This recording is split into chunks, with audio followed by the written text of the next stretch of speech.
કે વિસાવદરમાંથી ચૂંટાયા પછી ગોપાલ ઇટાલિયા 5 કામ એવા બતાવે કે જે વિસાવદરની જનતા માટે કર્યા હોય, એમને શું કહેવા માંગો છો? 5 કામ નહીં, હું 200 કામ બતાવી શકીશ. મારું વિસાવદરમાં કાર્યાલય ચાલુ છે, ભેસાણમાં કાર્યાલય ચાલુ છે, અને જુનાગઢ સિટીમાં કાર્યાલય બની રહ્યું છે.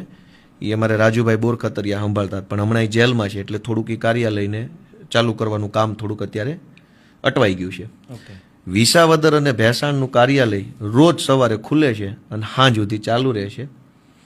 બંને કાર્યાલય પર માણસો બેઠા છે, પાર્ટીના કાર્યકર્તાઓ બેઠા છે, કેટલાક કોમ્પ્યુટર ઓપરેટરો છે, બીજી ત્રીજી જે કાંઈ સામાન્ય માણસને ધારાસભ્ય લેવલનું કામ પડતું હોય એ તમામ કામોમાંથી મેક્સિમમ લોકોને ઉપયોગી બની શકે એવી બધી વ્યવસ્થા કરી છે.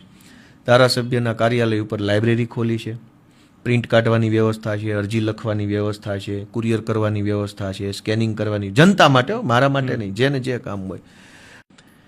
5 નહીં, હું 200 કામ બતાવી દઈશ. મિત્રો, તમે આ ગપ્પુદાસ ગોપાલ ઇટાલિયાનો વિડીયો સાંભળ્યો ને, જેમાં એક પત્રકાર મિત્રએ આ ગપ્પુદાસ ગોપાલ ઇટાલિયાને એક સવાલ કર્યો કે વિસાવદરમાં ધારાસભ્ય બન્યા બાદ વિસાવદરની જનતા માટેના 5 કામ ગણાવો. એટલે આ ખાલિસ્તાની આતંકવાદીઓના ફંડ ઉપર જીવનારા ગોપાલ ઇટાલિયાએ ફાંકા મારવાનું ચાલુ કર્યું કે 5 ને પણ 200 કામ ગણાવો. એલા બુદ્ધિના લઠ, તને 5 કામ ગણાવવાના કીધા છે, પણ 5 કામ કર્યા હોય તો ગણાવે ને.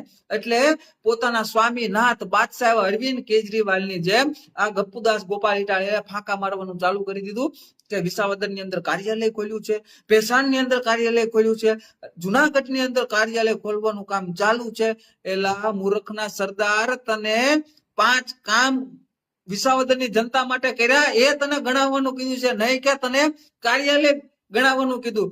તો આ ફાંકા વીર ગપ્પુદાસ ગોપાલ ઇટાલિયા આટલેથી અટકતો નથી, એટલે એને પાછું ચાલુ કર્યું કે હરેક કાર્યાલય ઉપર માણસો બેઠા છે, કાર્યાલય ઉપર આમ આદમી પાર્ટીના કાર્યકર્તાઓ બેઠા છે, કાર્યાલય ઉપર કોમ્પ્યુટર ઓપરેટરો બેઠા છે, અને બધી વ્યવસ્થા કરેલી છે.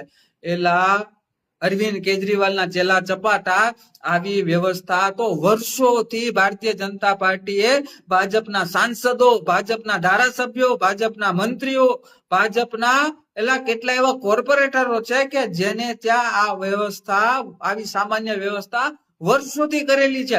તને જનતાના હિતના 5 કામ ગણાવવાના કીધા છે, તને આવી વ્યવસ્થા ગણાવવાનું નથી કીધું. તો આ ફાંકાવીર આટલેથી અટકતો નથી, અને પાછું ફાંકા મારવાનું ચાલુ કર્યું કે વિસાવદરના કાર્યાલય ઉપર મેં લાઇબ્રેરી ખોલી છે. એલા વિસાવદરની જનતાએ ત્યાં તારી કાર્યાલય ઉપર આવીને પુસ્તકો વાંચવા માટે તને ધારાસભ્ય બનાવ્યો છે, અને તું લાઇબ્રેરીની વાત કરે છો ખાલી કાર્યાલય પૂરતી. એલા બુદ્ધિના બારદાન, તું સુરતમાં રહેતો હતો, તો સુરતમાં ભારતીય જનતા પાર્ટીએ વર્ષો પહેલા અને અત્યારે પણ કેટલા એવા વાંચનાલય ખોલ્યા છે કે જેમાં સુરતના લોકો, સુરતના યુવાનો વાંચવા માટે જાય છે. એવું કામ તો ભારતીય જનતા પાર્ટીએ વર્ષોથી કરેલું છે. એ નવાઈ શું કરી? હજી આ બુદ્ધિના બારદાન ને, આ બુદ્ધિના લઠને હજી બુદ્ધિ નથી, તોય ફાંકા મારવાનું ચાલુ રાખે છે.